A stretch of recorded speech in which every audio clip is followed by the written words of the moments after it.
Olá, bem-vindos a mais um novo episódio de No Divã com Renan. E o convidado de hoje é uma pessoa que tem o abraço mais gostoso que eu já recebi, a risada mais gostosa, tudo muito mais gostoso, né? E ele vai apresentar um pouquinho, vai contar um pouquinho sobre a história dele, sobre a história do trabalho dele, da missão dele também. Então, o nome dele é Divaldo Matos de Oliveira, mais conhecido como Divaldinho.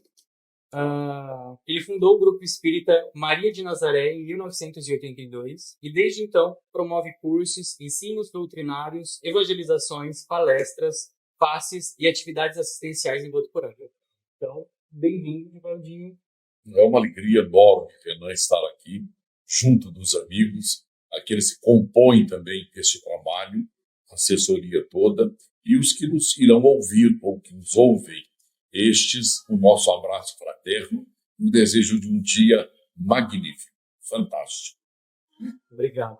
Bom, vamos falar hoje um pouco sobre psicanálise e a doutrina espírita. A gente vai fazer um bate-papo sobre essas duas instâncias. E acho que eu vou começar com uma pergunta, né? Acho que é curiosidade de muitas pessoas, de que às vezes não conhecem a doutrina espírita, que é entender, né? E o que as pessoas encontram num centro espírita? Em primeiro lugar, é a reforma interior. A doutrina espírita, cuja as bases filosófica, científica e religiosa, ela tem a proposta de elencar para o homem uma revolução interior. Não é mais uma doutrina, não é mais nada. É apenas um olhar diferenciado do codificador Allan Kardec, que ele apanhou a parte moral do Evangelho de Nosso Senhor Jesus Cristo e trouxe para todos nós, convidando-nos a uma reflexão. A reencarnação é aceita pela doutrina dos Espíritos, mas ela é tão velha, tão antiga, quando o mundo o é, e cujas bases elas corporificam uma realidade acerca da evolução do ser humano. E Divaldinho, qual é a sua função enquanto líder espírita? A proposta do líder espírita ou do trabalhador espírita, melhor dizendo, é aquele de guiar o grupo sob a orientação da doutrina espírita. Não tem novidades, não tem fenomenologia nenhuma que possa concorrer com a reforma, com a melhoria do ser humano. Allan Kardec coloca que a finalidade da religião, ela é conduzir o homem para Deus, reformado, melhorado e modificado. E como que você percebe e observa no seu trabalho de como o espiritismo pode ajudar as pessoas assim, a resolver os seus conflitos internos, suas questões amorosas, questões de vida? Há um medo engano quando as pessoas que procuram o centro, elas têm uma visão de que o centro é uma coisa mágica, que ele pode revolucionar o problema da pessoa. Lê do engano. Se você não quiser melhorar, o centro não fará você melhor. É você, ser humano, que tem que desejar fazer uma libertação das mazelas que traz do antanho, daquele problema que fala Paulo, o apóstolo, em uma epístola. Vós tendes o espinho da insatisfação. Nós somos seres humanos eivados de insatisfação. Então, a doutrina é um gatilho. Ela corrobora para que você faça uma mudança no seu psiquismo e na forma de ver a vida.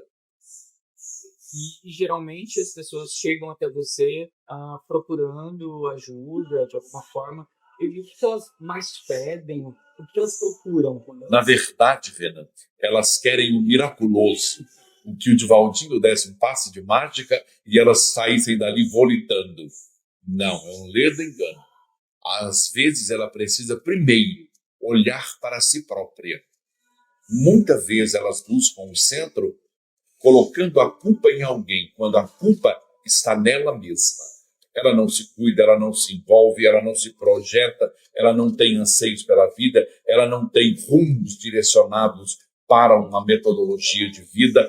Falta ali uma perspectiva de vida. Não é um problema de ordem espiritual, é um problema de autoconhecimento de si próprio. E quando você percebe que é uma questão de um autoconhecimento de si próprio e uma questão realmente espiritual, como que você diferencia isso? Existem dois fatores. O indivíduo que traz um trauma, um problema, um conflito de uma existência anterior, porque nós cremos na reencarnação e nas vidas, as experiências sucessivas. No entanto, quando apresenta um problema de ordem espiritual, a pessoa fica boa em 15 dias, quando é um problema de ordem espiritual, chamado pela moderna psicanálise, ou psicanálise não, da psiquiatria, há um intruso, uma personalidade intrusa dentro do campo do indivíduo. Aí, então, processa-se um trabalho que realiza o centro espírita, uma terapia espírita. Quando não, tem que ser encaminhado para o psicanalista, o psicólogo, uma terapia, para que aquele indivíduo saia do processo que ele se encontra em deliberação própria, vontade própria. E tem algum caso que te chamou muita atenção e que você poderia compartilhar? Um dos casos interessantes que os centros espíritas, eles tratavam como se fosse um processo de obsessão. O indivíduo tinha compulsão em lavar-se. A cada segundo ele lavava-se as mãos e o rosto. E esse tratamento, em várias casas espíritas, ela ocorria. O jovem é do Rio de Janeiro. Esse tratamento era feito com passes, com trabalhos, e o indivíduo continuava na mesa. Eis que procura um centro, que manda a caridade não dizer o nome, onde ele fora orientado a uma regressão da memória, com terapeutas específicos da cidade de São Paulo. Doutora Maria Júlia Ney Prieto Pérez, se não falha a memória o nome.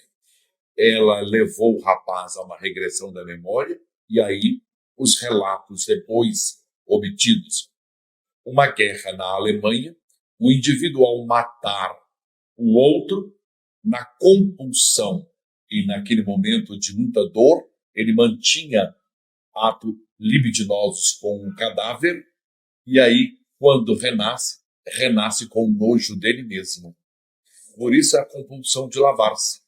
Então, com o tratamento regressivo das experiências pregressas, aí ele teve menos necessidade de fazer isso. Como o tratamento foi prolongado e demorou-se para tratar, ele tem hoje ainda uma compulsão leve, mas ele melhorou 80%. Esse é um problema dele, né? Já não é um problema de ordem espiritual. Há outros processos de ordem espirituais que o indivíduo ele comprasse naquele momento da sofreguidão. Ele gosta, ele é prazeroso aquilo ali. Por quê? Ele chama atenção, ele ganha mimos de todo mundo, ele requer, ele afere dinheiro dos outros para poder ser tratado, e aí ele não quer ser tratado. Na verdade, ele quer que todo mundo passe a mão na cabecinha dele, agradando. Eu acho que também recebo alguns casos semelhantes no consultório, né, na prática. Não muda muito a casa, né? É no centro, é no psicólogo, é no terapeuta, é numa conversa com uma freira, com um padre, com um protestante, todos os sentidos a pessoa sempre quer fazer. O que eu tenho visto ultimamente, e que é muito delicado, porque um centro espírita, a doutrina espírita, ela não tem a constelação familiar. E embora tenha visto alguns artigos e articulistas e alguns psicólogos falando que o processo da constelação familiar tem trago prejuízo a algumas famílias, porque exacerba um problema, trá-lo para cima e a pessoa não tem suporte para sustentar-se naquilo. Então, é uma terapia moderna que não é para ser vivenciada todo mundo, porque nem todo mundo tem estofo moral para fazer terapia nos outros. E aí vai mexer numa caixinha de abelha que é o inconsciente, trazendo para fora ou liberando coisas onde o indivíduo chafurda-se na ignorância. Aí é um perigo. Exatamente. Porque acabou virando moda, né? Virou moda financeira. Todo mundo quer ganhar dinheiro e começa a revelar o que não é revelado.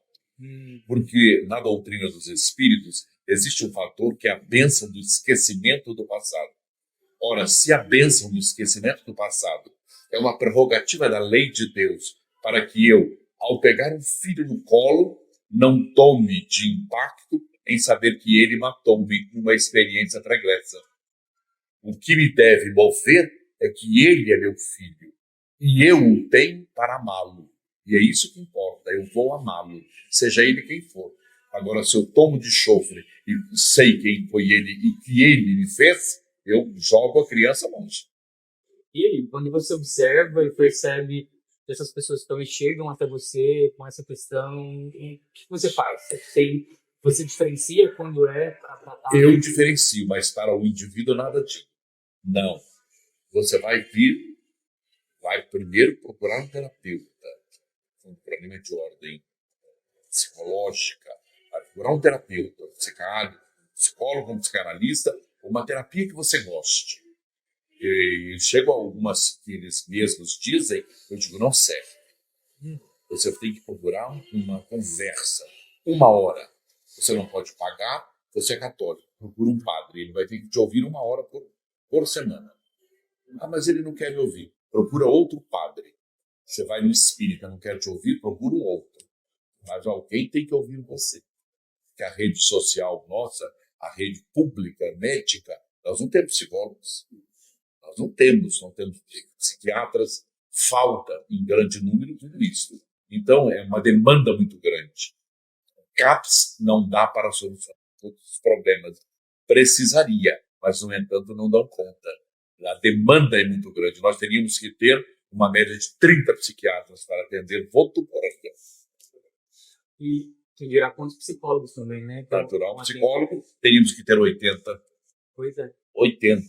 Para ter uma demanda escolar a nível de família, a nível de uma instituição religiosa, uma creche. Ora, a prefeitura tem aproximadamente 30 creches. Não tem psicólogo para atender. Não estou fazendo crítica ao prefeito, a ninguém, mas o Estado é assim. A deficiência é global. Então, os centros espíritas, as igrejas católicas, os templos protestantes, vão realizando aquilo que se pode fazer à vontade de Deus. É curioso você falar sobre isso, porque eu fiquei pensando, né, também, o quanto a religiosidade, a religião em si, pode ajudar também o indivíduo com a sua saúde mental. Porque, às vezes, o que a gente conhece de outras religiões, né, pelo menos o que eu conheço, né, na verdade, de outras religiões, é que, às vezes, prega muito pela proibição, né? E eu acho que na questão do espiritismo eu vejo uma diferença sobre isso, acho que ensinar também o indivíduo, através do espiritismo, em como lidar com seus desejos. Natural. Né? Porque eu acho que quando a gente pega um pouco do cristianismo, por exemplo, né? Também não é uma crítica, mas acho que é um modo de comparar, né? É muito comum a gente pensar que vai muito para a via moral, né? Do puritanismo, né? Da proibição, aquilo proibido principalmente em questões da própria sexualidade. Então, quando a gente chega em uma questão que é de ordem sexual, que um desejo, uma libido, um impulso, né? Quando eu pego ou observo determinadas religiões, até historicamente, é proibido, né? Então, Pecado. É pecado, vai para o É inferno. imoral. Exato. Olha. E eu acho que quando a gente pega essa questão e traz e fala, acho que Freud foi um revolucionário também da sua época, porque ele chegou quase para dizer eureka. Faltou, né? Porque ele tolheu algumas questúnculas, colocou tudo é sexo. Não, nem tudo é sexo. Mas a maioria dos problemas hoje, os conflitos, estão na sexualidade. Sim. Ora, eu recebi um moço, agora você imagina, eu tenho 70 anos, vou fazer agora 70. Agora um mocinho de 20 anos não poder masturbar-se? Que é isso? O pastor está louco. Proibiu um moço masturbar porque queimaria sua mão. É um pecado. Olha, uma necessidade orgânica. Proíbe o garoto de defecar. Proíbe o garoto de fazer xixi. Proíbe o garoto de comer. Agora que um moço de 20 anos não vai se masturbar. Onde está o pecado? O pecado está na mente do pastor. Não do jovem. Agora, a religião, ela precisa fazer um encaminhamento legal. moral e tratar com naturalidade o que a Igreja Católica nos castrou a todos quanto à sexualidade. Olha, o que é um abraço? O que é um beijo? Quantos pais não beijam seus filhos porque diz que homem não beija homem? Como que não beija homem? Eu beijo cachorro, como é que não vou beijar um homem? Então as pessoas têm a visão tacanha, obtusa, são falsos profetas dentre nós. Não beija na frente, mas beija por detrás da cortina. Porque é isso, né? Eu acho que é tanta proibição que desnecessário. Assim, que acaba criando mais conflitos. Então, eu acho que o grande segredo, talvez, também, né, da psicanálise, do espiritismo, acho que é ajudar também o indivíduo a equacionar isso, né, de entender que eu não posso realizar os meus desejos o tempo todo, porém, alguns desejos precisam ser satisfeitos, né, mas não todos, e que eu também não posso ficar proibido de tudo o tempo todo. Então, a gente acaba ficando em dois extremos, e a gente acaba esquecendo, e eu acho que a questão do espiritismo, da psicanálise, traz isso. Talvez a gente não precisa ser nem tudo que a gente deseja e nem toda proibição, mas a gente é o encontro disso. Então, como a gente vai equacionar isso, eu acho que talvez acaba sendo o segredo de desempenhar a própria sexualidade de uma maneira que vai impactar a sua saúde mental também, né? Porque, né, quando eu falei sobre Freud da questão da sexualidade, ainda hoje pensam que sexualidade tem a ver somente com sexo. Mas a sexualidade está aqui, né? De nós virmos aqui conversar, falar, é lindo. Estudar. É um ato sexual, uma vida. Agora você vê casais com dificuldades extremas. Mas o que está ocorrendo isso? Falta de diálogo sincero. Ora, como é que um homem e uma mulher que vão relacionar-se, ou um casal homoafetivo, ou sei lá, quem quiser, vão se relacionar sem se conhecer um ao outro? A mulher sonha que o marido tenha uma atitude para com a hora do sexo assim, mas ela não fala para ele. Ora, como é que ele vai adivinhar? Ele é bronco. O homem tem a genitália para fora. Ele é bronco. Como é que ele vai adivinhar a intimidade do garoto que quer um sexo assim ou assado? Então nós temos que dialogar. O assunto é a coisa mais linda do mundo. A afetividade, a ternura, o companheirismo, a cumplicidade, né?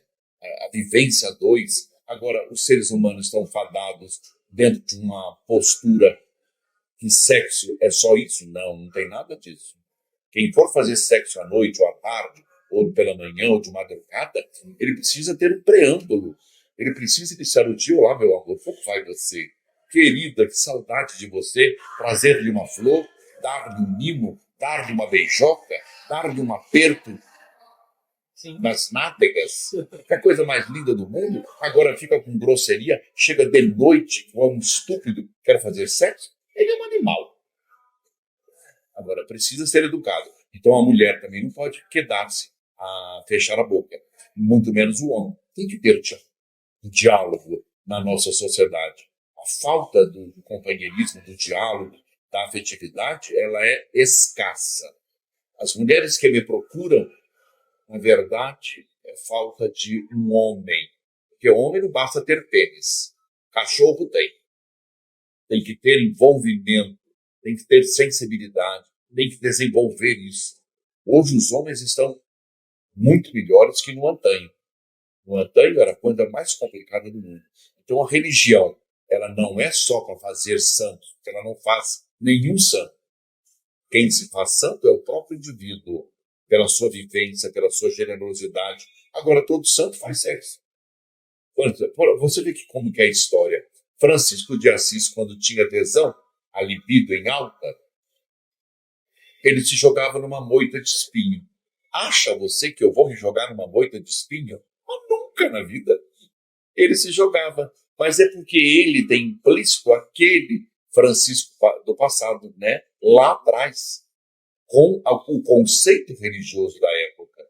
Ora, era tão bonito ele falar: Clara, tenho desejos por você, mas preciso confessar que eu preciso abster-me para galgar os postos que eu quero.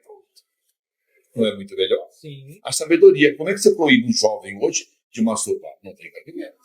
Como é que você segura uma moça com a sexualidade avantajada, como os vídeos que nós temos na atualidade, um em cima do outro, as meninas se beijando, se apertando, se pegando. Como é que você vai proibir uma menina de 14 anos? Falar o que para ela? A libido você ora, minha filha? Não. A mãe tem que ensinar, o pai tem que se envolver, todo mundo tem que estar junto. E quando existe um desequilíbrio, aí que precisa a reeducação. Você pode fazê-lo, mas tem que guardar a compulsão, tem que conhecer a si próprio, né? E aí vai o processo de educar. É porque eu acho que o descompasso, o desequilíbrio, ele acaba acontecendo justamente por isso, pela proibição. Pela isso. Né? Então você proíbe. Acabou. Então como que você vai canalizar toda essa energia libidinal do sujeito? E digo a você, há religiosos em todos os setores. Eu estou com a idade que já falei. Quando tinha 20 anos, virou um senhor e falou: você vai canalizar toda a sexualidade para a religião. Toda a força genésica vai ser para a religião. Eu masturbava 5 vezes na semana. Ora. E vou te contar, e trabalhava igual um curisco. Tinha 10 vezes mais ânimo. Por quê? Porque eu estava hormonalmente bem toda a vida. Então, imagina se eu não fosse masturbar, eu estaria doido. Cheio de conflitos, de ideias errôneas, ideias cafonas, obsoletas, que não compactuam com a modernidade de hoje. A vida é linda, é maravilhosa. É interessante porque eu fiquei pensando, enquanto você falou, né, da questão do conceito de normalidade, também pensando na questão da religião e da vida, né? Porque o conceito de normalidade, ele vai mudando, né? Quando você falou de modernidade, aí eu pensei nisso, né? Porque, mas eu estou moderno demais, né? Às vezes eu escuto esses comentários. Não, porque as coisas precisam de uma reatualização. Não dá para viver a mesma coisa de 1800. Você vê, 1800, a minha bisavó deitava e na camisola, que hoje não usa mais, tinha um orifício. A luz apagada, introduzia o pênis naquele orifício da camisola para atingir a genitália feminina e ponto final. Se a mulher ousasse em dizer: meu marido, eu adoraria vê-lo nu, ele chamá-la-ia de prostituta, porque só as prostitutas viam um homem nu. Ora, hoje nós estamos na praia, todo mundo pelado. Uma praia de nudismo que é a coisa mais linda do mundo. E não há mal nenhum. Há mal na cabeça das pessoas ignorantes. Então, nós saímos de uma castração para uma liberação muito grande. Tem que haver uma sensação gostosa. Hoje, quando um rapaz bonito, inteligente, ele vê uma mulher vestida, ele tem uma sensação libidinosa muito melhor do que vê-la nua. Porque o nu ficou escrachado. Então, é tudo um conceito que nós precisamos rever, de entender o que pode e o que não pode, o que é para educar e o que é para dar uma liberação para viver melhor. Porque nós fomos criados para viver melhor, né? Não castrados toda vez. Então, acho que esse conceito de normalidade, como a gente estava dizendo, dessa questão até mesmo dos pais no modo de educar os filhos, dos relacionamentos, né? Como você falou da mulher, né? Da sua avó. Da bisavó. Da bisavó. Né? Então, a mulher não podia sair com blusa sem mão, né? Então, isso, o normal daquele momento de vida era usar manga. Isso. Hoje, pode alcinha, pode tudo, né? Pode ser alcinha, tomara que caia, então pode tudo. Ou seja, trazendo isso para outros contextos, a gente precisa ver que o conceito de normalidade vai mudando. A mesma coisa, acho que se adentrar um pouco isso, que também é muito forte em questão de religião, o conceito de família. Né? Quando a gente pensa, o conceito de família antes era pai, mãe, filho.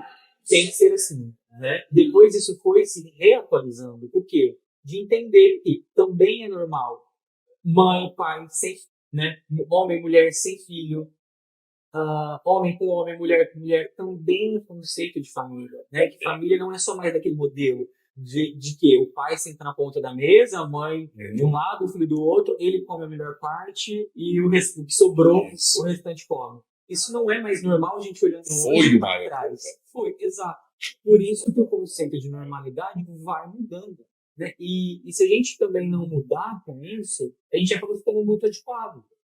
Né? Então, você fica retrógrado. Não é aceito em lugar nenhum. Se você chegar, logo vão dizer entre os outros: chegou o chato, esse daí de galocha. É assim que trata. É assim. Então, e aí eu acho que hoje, né, no momento que nós estamos vivendo, é um desequilíbrio entre, né, uma quantidade de pessoas, né, historicamente dizendo, que foram puramente castradas, né, que também educou os filhos de uma maneira diferente, talvez até com uma liberdade ou uma não orientação, não direcionamento, não só responsabilidade dos pais, claro, né, mas no meio social, um contexto todo, né, que traz, então tem esse desequilíbrio entre proibido demais e liberação demais. Ou você usa burca ou você fica pelado. Isso. Né? Então, e aonde está o meio termo? Né? Aonde está a parte que a gente vai ser orientado? Como eu falei do puritanismo, né, de alguma forma. Então, o puritanismo ele vai ser o quê? Né? A pessoa vai se expressar puritana de um modo que ela vai vivendo, pensando como se ela fosse, né, socialmente falando, sim, na questão da religião também, como se ela fosse uma pessoa sexuada. E aí ela vai fazendo o quê? Reprimindo tudo isso, toda essa energia libidinal que ela sente, essa energia sexual, inclusive, que ela não aprende a canalizar, direcionar isso, e aí ela se expressa como? Apontando o dedo na outra, porque eu tenho que proibir. A minha religião não permite transar antes do casamento, ou fazer isso, ou fazer aquilo. Tem que ser desse modo. Né? Ou eu tenho que namorar X tempo para depois... E aí acaba não conhecendo direito parceiro, a parceira, a pessoa no qual não se conhece. A verdade é essa. Não tem diálogo nenhum. E aí aponta, né? Ah, você transou? Você vai para o inferno. Ah, você transou, você não vai da igreja. Ah, você fez isso. E aí ela se expressa como? Né? Reprimindo toda essa energia sexual dela, não aprende a lidar e se expressa puritana. Então, não é porque ela é sexuada, não é porque, porque a pessoa tenta eliminar tudo isso. Enquanto, na verdade, internamente, ela sente isso vezes 10. Né? Só que ela não encontra um canal para conseguir expressar essa sexualidade dela. Como você pode ser até na masturbação, e não só envolvendo o sexo, pode ser um projeto, um estudo, um esporte, nas amizades, na dança, exatamente. Isso é sexualidade. Né? Não tem a ver somente com sexo. Não, é o prazer. Você vê, há um livro do Clóvis Tavares, Mediunidade dos Santos. Santa Brígida, quando ela orava no seu quarto, ela elevava-se do chão e tinha orgasmo. Ficava inteirinha molhada pelo prazer de orar. E não tinha penetração, não tinha nada. Pelo prazer de orar. Quando eu ouço uma música que me toca a alma, meu corpo treme, eu estou tendo um prazer sexual. Mas não preciso masturbar. Então é lindo. A visão é maravilhosa, mas o homem tacanho, cuja visão é obnubilada, ele tem que achar que é no órgão só. Não é. O prazer é fantástico. Eu, quando como uma bela bacalhoada regada a um bom vinho tinto, aquilo é um prazer inusitado. Aquilo é um desbonde, que é uma coisa deliciosa. E um abraço gostoso. Exato. É um prazer também. É um deleite da alma, é verdade. É verdade. Exatamente. Isso eu acho que é as próprias manifestações da sexualidade. Mas é. Você vê, eu ouvi do Chico Xavier, na residência dele, que no futuro, dá a tua mão, com licença, Laura,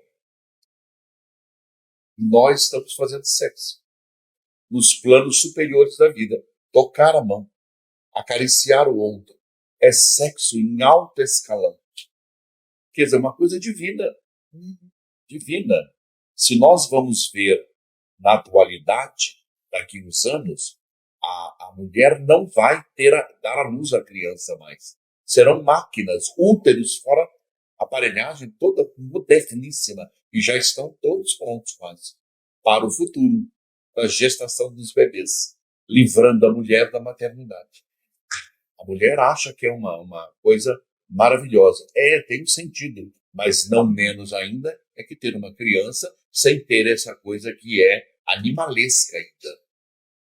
Nos nossos sertões brasileiros, a mulher tem uma febre chamada febre puerperal. Ela tem, onde estiver, ela solta a criança e vai embora e deixa a criança. Quer dizer, se nós estamos numa evolução dessa, por que não dialogar? Por que não conversar?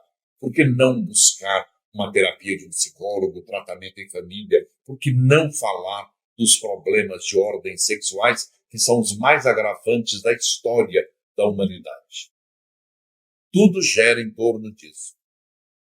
Você vê os maiores conflitos da Igreja Católica, nossa irmã, com o problema da homossexualidade. Se você for a um sanatório, se você for a um manicômio, você vê os homens todos reunidos e todos com a libido, um apanhando o pênis do outro.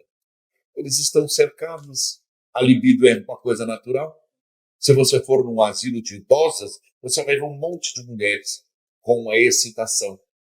Ora, não seria colocar danças para que elas cansassem o corpo, fazer uma ginástica, até mesmo de ordem emocional, uma coisa que desse uma amplitude, uma vazão a essa nobreza que é o ato sexual?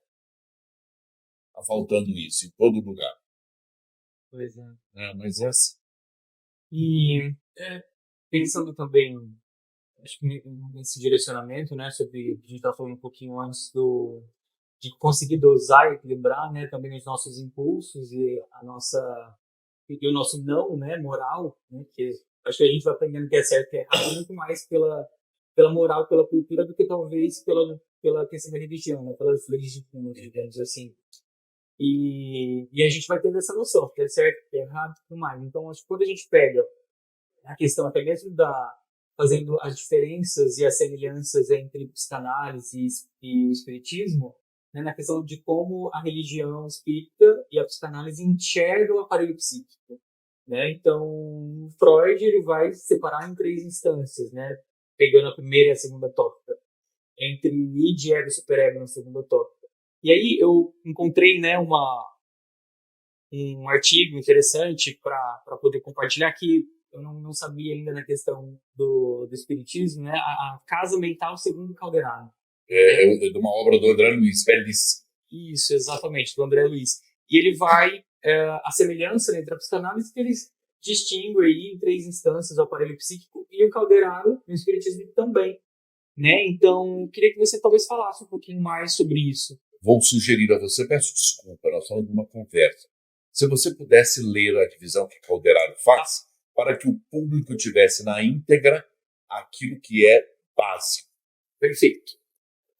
Bom, no modelo de Calderaro, né, ele separou entre subconsciente, consciente e superconsciente. No subconsciente, ele traz que ele separa a casa, né? A casa, então ele faz uma casa de 3 andares. Certo, 3 andares. Então, no primeiro andar, ele coloca que é o passado, né, que vai situar os nossos impulsos automáticos, simbolizando o sumário vivo dos serviços realizados. Nele mora o hábito e o automatismo. Na tradução, talvez, da psicanálise, entenderia isso aqui, talvez, como o id, né, nesse primeiro andar. Mas é assim. Né? E no consciente, ele traz que é o presente. Então, esse segundo andar vai localizar o domicílio das conquistas atuais, onde se erguem e se consolidam as qualidades nobres que estamos edificando. Nele residem o esforço e a vontade. Né? Então, em outros termos, traria que seria o ego. Né? E o superconsciente, na psicanálise, talvez o superego, fazendo uma comparação, que seria o futuro na doutrina espírita. Né? Nesse terceiro andar, temos a casa das noções superiores, indicando as eminências que nos cumpre atingir. Nele, demora um ideal e a meta superior a ser alcançada.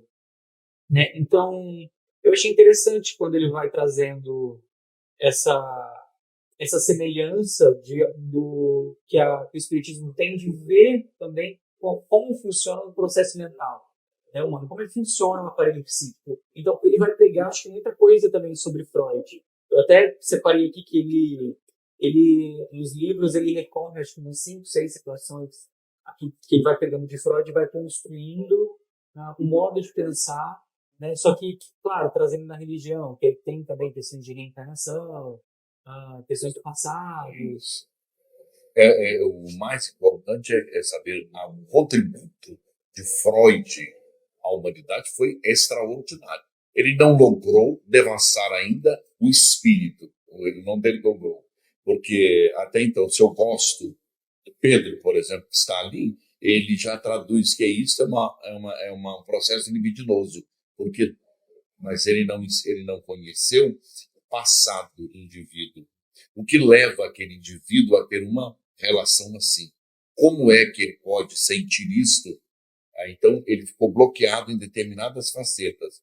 Agora, quando o Calderaro traz isso, ele devassa a alma humana. Ele coloca dentro da casa mental aquilo que cada um de nós tem. O que ocorre comumente hoje é que as casas espíritas são desprovidas de pessoas com condições de fazer um estudo metódico sobre o trabalho do comportamento humano. Até onde eu posso, até onde isso não está influenciado pelo meu passado, pelo processo de educação, até como isso hoje não está influenciado, segundo a metodologia do meio onde eu vivo, a influência do meio. Eu passo a me comportar. Mas quando, na verdade, eu não sou aquilo que estou vivenciando. Eu estou mostrando uma faceta segundo julgo será melhor. E todos os nossos atos que estão sendo hoje elaborados, eles terão no futuro um projeto do meu futuro. Como é que eu estou programando o meu futuro? É importantíssima a temática do Calderaro. Importantíssima para os nossos dias. É atual. Eu achei muito interessante. É atual. É atual. Eu acho que da mesma forma que Freud vem e desvela, né, muita coisa na sua época, acho que Calderaro vem e faz uma junção também. Faz uma junção, sem anular o Freud. Isso, ele corrobora com ele, abrindo uma extensão muito maior. Muito maior. Porque, acho que, como eu falei, acho que pensando na questão da religião, né, ali e no espiritismo, eu acho que o espiritismo ele acaba sendo uma das religiões, pelo menos que eu já vivenciei, né, que acaba dando um caminho para os nossos desejos também, né, para os nossos desejos insatisfeitos, para os nossos desejos arcaicos, hiperprimários, para a nossa rigidez também de um superego, né, de talvez eu não sou capaz disso, eu não consigo fazer aquilo. Então, eu acho que ele vai ajudando o indivíduo, de alguma forma, a conseguir viver em equilíbrio, né? Porque a psicanálise também não vem para tentar harmonizar, entre aspas, as criaturas terrestres. É a base. E o espiritismo também, né? Ele tenta fazer esse equilíbrio. Por isso eu trouxe, acho que, uma questão da equação pessoal, né? Que a gente vai ter que fazer. Porque às vezes as pessoas também buscam uma análise, né? Com um psicanalista, com um psicólogo, tentando encontrar receita pronta, né? Querendo que nós, psicólogos, psicanalistas, ou os médiums, ou alguém do centro, vai lá e dê todas as respostas, são todos os problemas, e não é bem assim. E às vezes elas, inclusive, se decepcionam. E chegam lá e falam, cadê minha receita? Isso. Não está pronto. Ficam decepcionadas. É a palavra correta. Exatamente. Porque elas vão ter que se reaver com tudo isso. Porque aí entra na questão da proibição, que eu falei bastante, que a gente vai entendendo que tudo que é proibido a gente tem que eliminar. Então, se eu sou muito agressivo, eu tenho que eliminar a minha agressividade. Se eu tenho muito desejo sexual, eu preciso eliminar meu desejo sexual. E aí eu não aprendo a canalizar, né? Como eu havia dito. Então, calma aí, eu vou ter que sim me reaver com esse excesso de agressividade, com esse excesso de masoquismo, né, em alguns momentos, com esse excesso de sadismo, né? Então, como eu vou fazer uma equação pessoal da minha história, né? Um balanço de tudo isso. Então, eu acho que essa é uma das virtudes, talvez, da nossa área, né, vou chamar assim. É uma virtude, Sim, de poder olhar o sujeito como ele é, do jeito que ele tem, como ele se expressa. E aí, vamos conversar sobre isso, né? Acho que o papo também de hoje, a proposta também foi essa. Foi essa, né? Está sendo essa. Vamos conversar sobre isso. Não tem uma receita, né? Não tem, você vai me dar uma receita. Não tem. A gente não vai trocar receita. A gente vai conversar sobre e vai chegar a receita existe. Só que é o seguinte, está em Jesus Cristo. Diz que ele é o caminho, a verdade e a vida. Ele é para todas as religiões. Agora você vê, ele encontra um homem invisual. Jesus está andando. encontra um homem visual. Agora você analisa se isto é pergunta que se faça a um homem invisual. Sério. Jesus parou diante dele e perguntou: você deseja ver? Ora, isso é pergunta que se faz. Mas Jesus perguntou, ao que o cego poderia ter redarguido: não, eu não quero ver, porque na porta do templo eu ganho muito dinheiro. As mulheres vão na minha casa, lavam, passam, cozem. Um grupo de senhoras abatem o porco, fazem os embutidos, guardam tudo na banha. Achas tu que eu quero melhorar? Sarar? Se eu sarar, não ganho nada mais disso. Ao que o cego não lhe redarguiu, em seguida a pergunta do Cristo: você deseja ver? Sim, Senhor, eu quero. Lembra na segunda casa mental aí? No item, a vontade. E os espíritos afirmam que a vontade do homem, ela é frouxa, nasce da boca para fora, não vem das entranhas da alma. Então, por isso que ninguém quer sair do comodismo, do ostracismo, porque acomoda-se na poltrona da preguiça e fica, sem dar-se conta que o mundo íntimo dele, a vontade dele, falou a brilhar uma luz intensa, mas ele tem que querer. E, assim, mudando um pouco O foco. o foco, mas eu queria falar só sobre uma diferenciação com você, que eu até bati o papo com você antes de sentar aqui, né? A questão do déjà vu, né? Ah, o famoso. O famoso, né? Que às vezes as pessoas falam, eu já vivi isso aqui antes, eu acho que eu vivi isso numa outra vida, né? E como que o Espiritismo vê isso? Olha, a palavra é muito bonita, déjà vu. É interessante. Onde eu vou, algumas pessoas perguntam, e agora recentemente na Europa, eles perguntaram em Portugal se já tinha algum déjà vu. Eu falei, não, isso eu tenho desde criança. As sensações que eu conheço pessoas, eu estou com a família, não tenho déjà vu nenhum. Eu tenho vínculos do passado, de outras experiências, provas e expiações. Mas tenho déjà vu com uma outra funcionária que eu nunca havia visto. E repentinamente ela chegou e houve um déjà vu. Ela entrou na minha faixa e eu na faixa dela. Nós já nos conhecemos. De onde? Aí os espíritas imprudentes querem adivinhar. Mas não importa. O momento gostoso é o déjà vu. Eu já vi, eu já senti, e parece que eu estive ali. É verdade, é um trato muito normal, porque como nós já vivemos várias experiências encarnatórias, nós já tivemos ali, já vimos pessoas, já estivemos em determinados locais que nos aparecem como um déjà vu. Porque na psicanálise a gente vai entendendo isso, né, como os traços de memória com traços de percepção que não se ligam, né, e ficaram ali flutuantes, digamos assim, em algum momento. E aí, quando a gente passa por essa experiência, esses traços de memória, junto com aqueles traços de percepção, eles se conectam de alguma forma e faz com que a gente tenha essa sensação de, mas eu já estive aqui, mas como se eu estou aqui pela primeira vez? Né? E às vezes algumas pessoas atribuem a questões espirituais. São vários conceitos. Sim. E há um conceito que para mim é importante, é quando você atinge um bem-estar, você vive de bem com a vida, você está bem. Então tudo é maravilhoso. Tudo dá a sensação de que você está ali. Quando você chega na Praça São Pedro, em Roma, você quer dançar e cantar italiano com eles todos. É um momento sublime, mas é o clima, é a emoção, é aquilo de contagiar. E para finalizar, eu queria fazer uma última pergunta, né? Duas.